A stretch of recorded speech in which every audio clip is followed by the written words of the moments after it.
Remember Master Oogway? His life is ruined now. Although it's common and even sometimes lucrative for people to portray themselves as edgy on social media, as time goes on, more and more people are starting to realize it just isn't worth it. And it's really not. It's not like you're gonna be making hella bread from it. You're most likely gonna get banned. The people that do find your humor funny are people that are terrible people. There's no reason to be saying some idiotic ass on the internet like that. Massive year of 2025, no other creator knows this better than Master Oogway, because somehow from his edginess, he managed to go from having millions of subscribers and billions of views to crying on Twitter and begging Mr. Beast to help him get unbanned from. Bro, I don't even think you're on Mr. Beast's radar. I feel like a lot of people do dumb things on the internet because they realize there's an audience for those dumb things. But here's the thing, you don't want that audience. Same way that people be making content for like down bad people, you don't want that. YouTube, the true definition of fumbled. Master Oogway's presence online began with a unique start. 7th account? Dude, why are you even attempting it at that point? I'm sorry, after a certain point, we're retiring. Because unlike many other creators, he started out from doing funny voice impressions of the character Master Oogway from Kung Fu Panda, hence his username. And if you also couldn't tell, his content was geared toward a younger audience because stuff like this was meant to be funny. And honestly, it worked. He was posting a lot of content on TikTok using the Master Oogway voice. So how are you gonna go from that to just being purely racist? That is a crazy ass shift, especially if you're gonna be portraying Master Oogway of all people. And eventually he started getting popular, gaining tons of subscribers and hundreds of thousands of views. And after reaching that new level of viewership, he started trying to expand his content empire by creating tons of accounts, posting different types of content. Some were reactions, some were voiceovers, and most of them were just like fantasies about men. Wanna do it?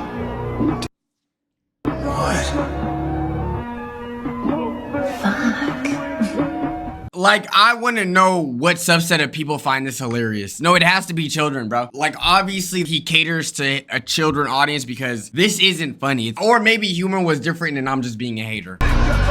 Yep, I have no idea. And even if I don't find this content funny myself, the audience did, which is all that matters. Because if you were to go in one of these videos' comment sections, you would see his viewers memeing, agreeing with him, or saying things like, "Can I join Master?" So obviously, he was doing something right. And after posting consistently, sometimes multiple times a day, he would eventually hit 1 million followers. And this insane growth wasn't only just on TikTok, it was on YouTube as well. Master Oogway was literally dominating That Master Oogway guy on YouTube is overrated. Dude, it's not even because he's overrated or underrated. He's catering to a children audience, bro. And that is a lot of people. algorithms with multiple pages on both sites. And he was doing this with ease. At the time, there was a meme called the Chad face, which was trending, and that kind of signified a based opinion. So all Master Oogway had to do was spam this face on people's videos, and he would garner millions of views every single day. However, this wasn't really enough for Master Oogway, because the problem is low effort Chad face reaction TikTok videos doesn't really garner a long-term audience. Yeah, and I feel like it's a poor way to showcase your humor. Look at me, y'all. I could use a Giga Chad filter face at random moments. Haha. Funny, right? Get it? Because it's the Giga Chad face. Like, there's different ways to be creative with what you're doing. And if he wanted to continue being relevant for years to come, he would seriously need to change up his content. And he realized this, which is why he was trying to do that. You would see here where he's obviously spamming the Chad face, but if you scroll further, he's trying to implement different forms of content, even if that content is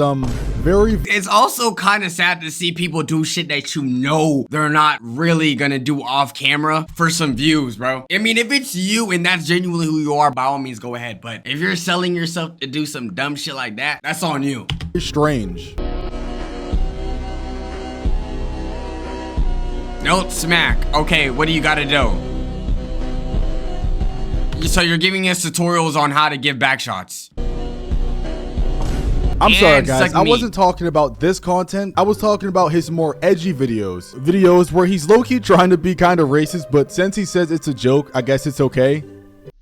Okay, can somebody explain me what $300 slave. $500 million inflation. Oh, get it, y'all? Because black athletes are now making money and black people used to be slaves. You get it? That's the joke. Ha ha. Laugh. Just honestly, just cringe.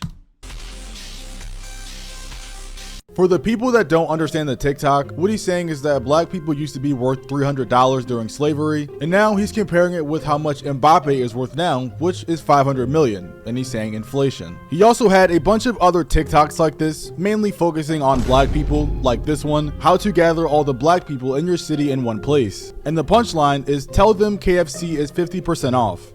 Oh, brother, this guy stinks! I feel like a lot of the race jokes are just so played out because they use the same thing. Oh, fried chicken, watermelon, Kool-Aid, ha ha ha. Be original if you're gonna be racist. And if you go throw jabs at black people, at the very least, be black yourself, or else it's just gonna come off just purely racist. But either way, just terrible joke. And while I don't actually believe that he's racist, I think a lot of these videos show people that he'll do anything for views. For example, if you look at this video where he's talking about black people versus the other surrounding videos, this video clearly outperforms all of them by Yeah, and that's the sad part. A lot of content creators do shit that they know is edgy or racist because they know it'll get the views. And because it's getting them the views and they're attention hungry, they're gonna keep doing that racist stuff. a long shot, which is because dark humor gets people's attention and it makes them remember you, which in terms of performance is way better than doing a Chad face. And as a result of this, Master Oogway would continue to make videos like this, pushing the line a little bit farther with every joke that he would make. And eventually, because he's doing this on TikTok, they wound up banning his main account with 2.7 million followers. Honestly, like, even creating content like that is dumb as hell because yes, he amounted all these followers, but is he even getting brands at that point? Like, you're not PR friendly, you're not attracting a good audience, no one cares for you. It's terrible. But like I said before, he had a lot of different accounts, so he was able to recover. And normally, when a person gets an account banned, especially with 2.7 million followers, you would think they would take time to self-reflect and not do it again. But not Master Oogway. In fact, he would actually take the dark humor jokes even farther. So far, to the point where he actually started saying the N-word. And yes, unfortunately, My lawyer advised me not to finish the joke, and the joke is saying the N-word. Bro, this man is just cringe. for us, there's actually a re-uploaded version of him saying the N-word in HD. What's up, YouTube? Today I spoke to my parents and they told me a story. They told me a story about my grandparents. Turns out, my great-great-great-great-great-grandparents were slaves during the Ottoman Empire. Now, I've been wondering what makes a person get the permission to say the N-word. Because I hear Mexican people say the N-word, and I hear black people say the N-word, and many other races as well. I'm gonna say it for the first time in my— Wait, hold on. Does it even make sense because your ancestors were slaves from, I don't know, the Turkish Empire that you could say it? That's not what makes someone say the N-word, dumbass. life properly. Yeah, we're not gonna play that, but you guys get the point. Master Oogway was so hungry and desperate for views that You literally just said something racist. You're not even saying racist jokes anymore. You're being racist. he just kept trying to get this shock value content because to him, all views are good views. And because of that, I'm pretty sure you guys can already guess what happened next. He continued to push the envelope even further. And this time, he would take it way too far with a song that he made. A song that pretty much cemented his legacy as a clout chaser and someone who would do and say anything for views. And that song was no other than Adolf H is my N. Now, obviously the white blocks are there for a reason because I'm not going to show the naming, but just think of the worst things possible and it's that. After he released this song, it was met with immediate backlash from pretty much everybody. Yeah, what did you expect? Here's the thing. I feel like everyone that makes all this edgy content to try to get that quick, like, oh, look at me, y'all, I'm hilarious, where are the views at? I'm saying which I want to say but don't want to say. Like, I wonder how dumb they're gonna look when, like, a year down the line or a couple months down the line, people really realize how corny they were, and then everyone just turns on them, and he can't even find a normal job now because it's like, hey, this you, and no job wants to be represented by someone like this. With people making whole Reddit threads just to call him cringy. And the reason I said earlier that he had gone too far to post this was because several days later, he was terminated from YouTube, losing over 7 million subscribers and over 500 million views every single month, all because Pack watch. Honestly, did this affect anyone? Like, did y'all wake up that day, like, stressed? Because I don't think anyone really has. because he wanted to be hateful and racist. After this happened, he tried to gain sympathy on Twitter by posting this message: "Welp, that's it. My YouTube account with 7 million subs and 500 million views a month is gone because of a group of people spam reporting me to rack up guidelines guideline strikes. So this is how you treat your creators after they've given you 4 years to grow on your platform at Team YouTube. So yeah, obviously he wasn't happy with the situation that was going on, but something that happened that he may not. Yeah, the same way you're not happy about the situation that's going on is the same way other people are not happy at your dumbass jokes. And they're not even jokes. I don't even want to call them jokes. For it to be a joke, it gotta be funny, right? Have expected was usually when people post things like this on Twitter, they usually receive tons of support and sympathy from the community. However, in his case, it was actually the complete opposite, with people celebrating and excited at the fact that he had been banned. People were even ratioing him on his own tweet by saying things like, "Brother, you used to be genuinely funny. What happened to you? Your Master Oogway voiceover videos used to be funny and good. You fell off hard with your hate speech and racist videos though." You see, like, they like the things that were normal that made you different, not the dumbass shit, the hate speech and the racism. That's when it becomes cringe. So a bit of a news flash for him: spreading hate on the internet makes people dislike you. Big shocker. But all of this stuff happened 1 to 2 years ago. So the question is, what has Master Oogway been doing since then? And the answer honestly may surprise you. So obviously, following the months of his ban, he spent a lot of time on Twitter coping. He tried to fearmonger and scare other creators that since he got banned on YouTube, they should be afraid of getting banned too, while simultaneously completely ignoring the type of content that led to him being banned in the first place. But that wasn't all. He also tried his very best to get back on YouTube while hiding his identity. And he did this by trying to change old accounts with his name on it to new accounts that had no ties to his identity. However, I'm guessing he forgot that he already had subscribers on these accounts and that his editing was the same, because people quickly found out that these accounts were also owned by Master Oogway, and as a result, these new accounts were terminated just like his other ones. Look, I know it's probably hard for you to be like a YouTuber or pursue content creation and just have all your work just canceled, just done, terminated. But what did you expect when you put out racist rhetoric like that? Like, what were you expecting to happen? Like, this is the only route that was gonna happen if you kept thinking it was normal to do. Like, it's not okay to spew racism on the internet unless you're like a kick streamer. So yeah, even though he was tweeting that YouTube doesn't care about people, he was actively trying to get back on there. And since it seemed like he was all out of options on coming back to the platform, he then decided to use his ultimate card, which was trying to sue YouTube for banning him. In a Twitter post on December 11, 2024, Master Oogway tweeted, "Officially sued Google for violating my digital service acts rights. Gonna have my first court hearing this week. It's gonna be Dutch law since it's my country of..." Yeah, they're gonna crumple that up and then throw it in the trash can. You're not making a single dollar from that. If you think you could go up against Google, they got the best lawyers, period, bro.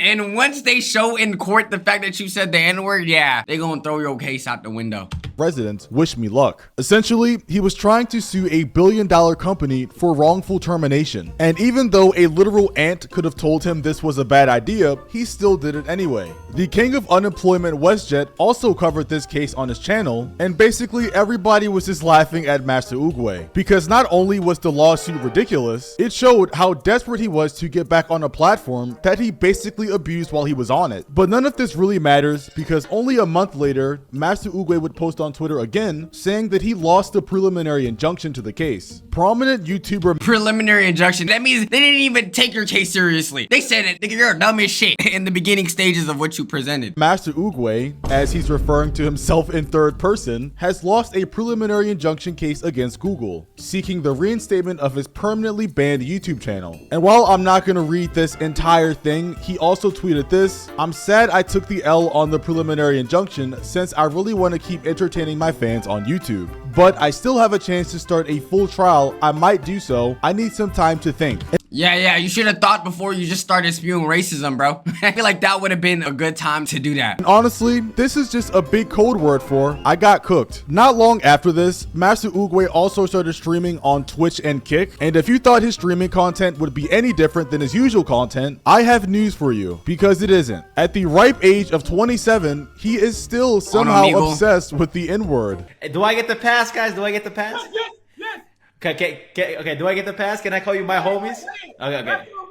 Man. It's embarrassing, Unk, Still, yo, and it's like, are there really people that like look at that and then they just like they get excited off of someone saying it? Like, yes, another person just willing to say it on the internet. If enough people rally around, we can all probably say it. Like, it's not that deep, bro. It's just a word. There's words even I don't say. Like, I don't understand why it's hard not to say a word. Please stop. His content is even the exact same with the dances that he does. Because in a clip that I found of him celebrating 45 live viewers, he's still doing the same thing he did like 2 years ago. 45 viewers, chat. 45 viewers, chat. World record, chat.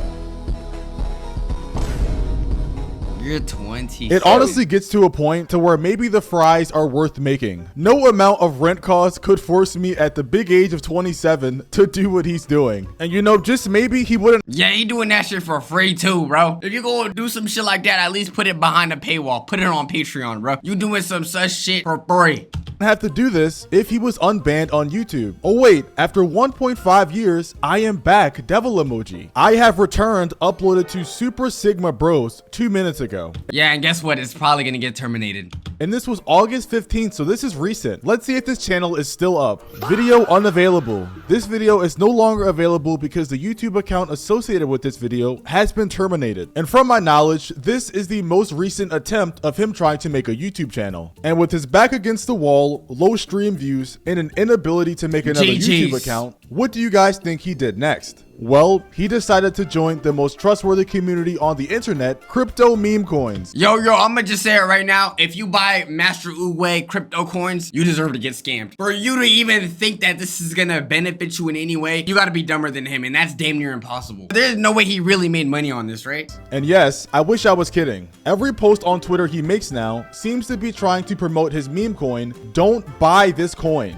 Yes, that is the actual name of the coin. And don't worry guys, he's definitely not trying to scam you. Just trust him. Watching this downfall happen over the past few years has honestly been insane. And I don't think it's crazy to call this a generational fall off. How do you go from the face of YouTube Shorts with 7 million subs and 500 million monthly views to posting crypto meme coins on Twitter, getting less than 30 likes every post? And even though he's lost like 99% of his— That's what you call karma, bro. I know he's depressed in life too. You should have thought harder before you thought that type of content was cool. Influence and audience, at least he can still post on TikTok and get views. Because scrolling through one of his last popular TikTok accounts, I saw that he pulled 4.6 million views on how to put on a headset. So I can only assume that he's making tutorials now, which sadly to say is honestly a big step up from his old content. So let's check out this new and improved content to see if it's worth support.